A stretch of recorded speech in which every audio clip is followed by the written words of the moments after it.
We're leaving we're going to the, car. This is my little, don't mind the neon over there, it's just the pool boy. I thought it was gonna be red. Yeah, I thought it was gonna be red. I was, but This side, you got us, man. You know the red shit, you would have been on fire with that. I think that would have been You can't switch it up? This shit is. You're like, yo, I know, I really wanted the red joint. Yo, where's the gas tank at? As you can see, that's a Porsche. Yo, pop the gas tank? Again, don't mind the neon, that's the pool boy's car. You can, this thing has a phone, like I can take my SIM card out and put it in the thing, and it'll call from it. We're live. Yeah.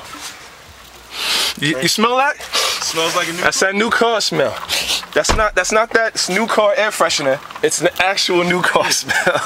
So, I can literally stick my dick in this and be alright. I like it. Toasty. Good shit, man. Here's the range. This is the baby mama. We going to grocery store car. Yo, can the neon get some love? That's the pool boy's car right Where there. do you park your car?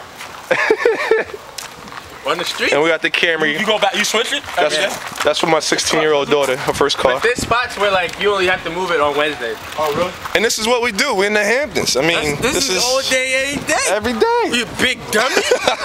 You thought we wasn't gonna be in the Hamptons? Of course we're gonna put you in the box. We're gonna get rid of you, I love big money, dummy. son. Where's I love money? I love money. It. Do it. I'll show you shit on YouTube.